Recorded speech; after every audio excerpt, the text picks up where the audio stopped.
So, yeah, so I'm David Bronner, Cosmic Engagement Officer at Dr. Bronner's. We run Dr. Bronner's as a social enterprise, as a charitable activist engine. I'm Michael Bronner, and I'm the president of Dr. Bronner's.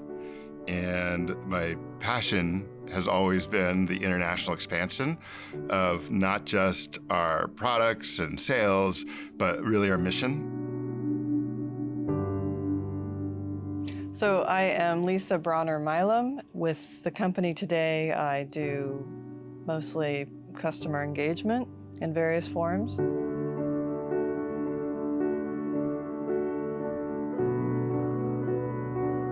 Well, I am Trudy Bronner. Well, we make the very finest liquid and bar soaps. I'm Jim Bronner, 9th generation soap maker. I'm in charge of the manufacture of this soap, and I see to it that it's done right.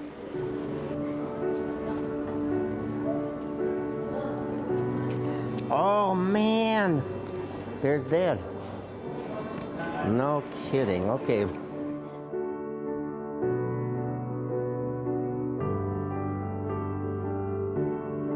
I'm Soapmaker Master Chemist Dr. Emanuel H. Bronner.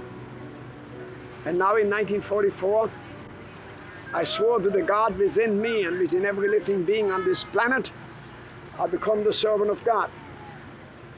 Yeah, well, let me start by saying my relationship with my granddad was because my dad and my granddad, even though my dad oversaw the soap production, like when my granddad moved down here to North County, San Diego in the late 60s, my dad stayed up in LA and became head of operations at this chemical facility that where he made the firefighting foam and other things, as well as his dad's soap. But the relationship was fraught, and my dad associated my granddad's all-one philosophy with basically bailing as a father. And so I didn't get to hang out with my granddad that much, and when I did, my granddad was just coming from the mountaintop, 24/7, we must unite Spaceship Earth, we're all one or none. Okay, so 3 characteristics about my grandfather. He was very focused on his message of world peace and harmony between all people. So focused. I think he was compassionate to humanity. I think he was willing and eager to overlook the divides we put up between ourselves with religion or ethnicity. He was one of the least pleasure-seeking people I know. Like, he did not want to talk about fun stuff. I mean, this is coming from a child because I only knew him in my childhood. Another thing that was really nice about being here is that he would give lectures to me about his peace plan, the moral ABC, and then he would want to go and tape himself. And here he was, like kind of this really large-in-life person, but as soon as you put a tape recorder in front of him, he'd get so nervous. And so he would record about 4 words, pause it, and then go back and re-record 2 of those words, and it was such an arduous task. And I remember once I secretly recorded him while he was giving me one of those lectures. And then when he said to me, "Okay, now it's time for the recording," I said, "Grandpa, I was recording you the entire time." And he's like, "Mike, that's brilliant." But then I did it once, and then every other time that he would give me a lecture, he would talk for a couple sentences and then say, "Hey, Mike, you recording me yet?" I'm like, "Grandpa, it doesn't work if you know I'm doing it." I didn't have any epiphany that this is what a family is. It was just what, I raised my children, married to my husband.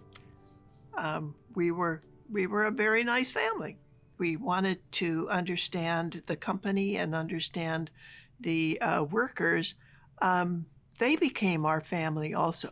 Our attitude was always we would treat people fairly and as we would like to be treated, not only with wages, but with the benefits, with all the benefits that we could give. So family is at the core of Dr. Bronner's, but I would say it comes from my parents because, as I said, my dad wasn't raised with Dr. Bronner. And what is phenomenal is that even though my dad was raised in such a fractured way in foster care, when he came to raise his own family, he was very focused on family unity, family togetherness. We were a very close family. We had the place that extras could come if somebody couldn't get to their family, or they were out of town from their family, or they were on the outs with their family, they would come to ours. And I feel like that is what informs the culture of Dr. Bronner's today, that it's still, you know, everybody is welcome at this table. And if you're here, you're going to be treated like family. And it's been kind of difficult, even in this rapid growth that we've had in the past decade, to keep it at the family loving care, under our care. And I would hope that could happen in the future. It could stay family, keeping the family values, keeping the family integrity of the product and who we are.